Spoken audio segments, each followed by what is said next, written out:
All right, guys. So this is not to be negative. This is just to kind of serve as a advisory or a tip. But a lot of people, when you're going to get credit repair or you're going to a credit counseling service and you're struggling with your credit, so you have late payments, collection counts, or whatever, they try to get you set up on opening a credit card.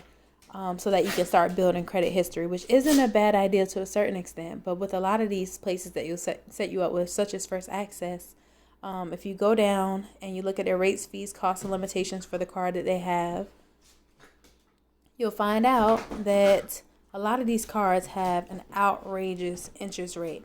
Now, for people who pay their car off completely, you see that interest rate is 34.99%. For people who pay off their credit card in full, you won't have to worry about it. But a lot of people who are going to get this credit repair and who haven't figured out financial stability, haven't figured out how to manage their payments, um, how to not rack up a ton of debt and max out their credit cards, who haven't figured out that you should pay these card balances off in full. A lot of times y'all go and get this card and you'll be like, oh, okay, I have a $300 limit. I can use $300, and you'll end up using that and making that minimum payment, and you don't even realize you're paying 35% annually in interest.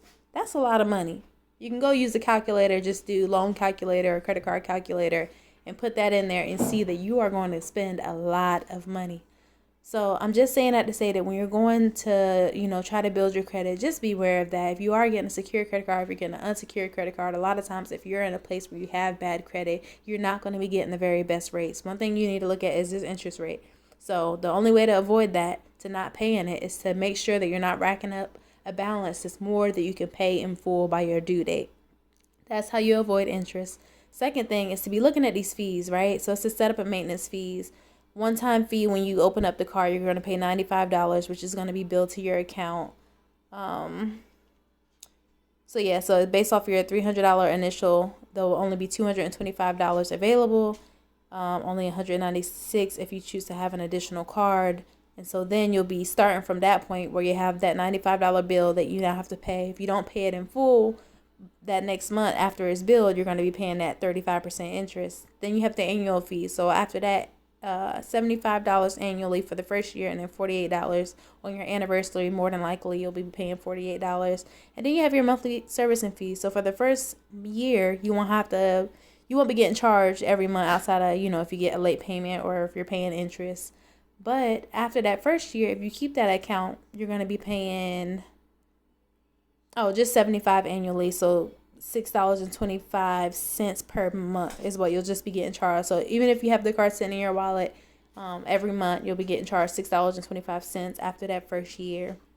And then there's things to look at as like the late payment fee, the return payment fee. So a lot of times when you're getting this card, the main things to think about, yes, they can build your credit because they are a credit card that's reporting to your account and you are the primary card holder. Is going to build your credit. But the things you need to think about is what I always talk about, which is utilization rate, making sure you use less than 30% of your credit.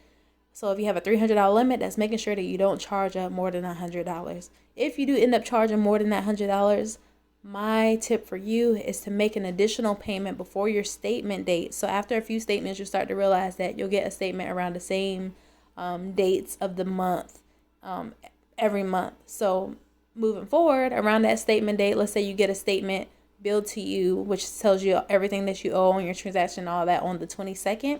Prior to the 22nd of the next month, you need to make sure that your balance is paid down below 30%.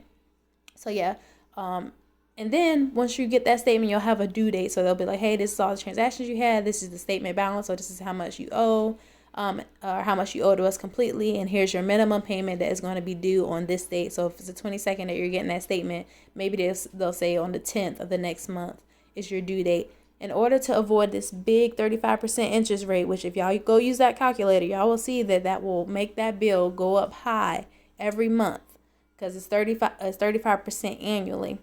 If you pay it off by that due date, your whole bill, so let's say you had $100 out of the $300 billed to you for that month. If your due date is the 9th or the 10th of that next month and you pay that complete balance, you can avoid that fee. And that way you're building your credit, you're utilizing a credit card responsibly, and you're not doing it in a way that's costing you a lot of money. But that's just my little bit of tips. Just be careful. All of this all of these terms and conditions you'll get with every credit card, and you have access to with every credit card that you get. You'll be able to read through it and look at it and know what you're being charged, know how much credit is costing you, because credit does cost in most sense. In most situations, credit costs, but with credit cards, you can avoid some costs by one. If you can look for credit cards that don't have all these crazy fees. A lot of credit cards do not have annual fees, do not have monthly fees, especially after you build credit. You'll get access to these better cards.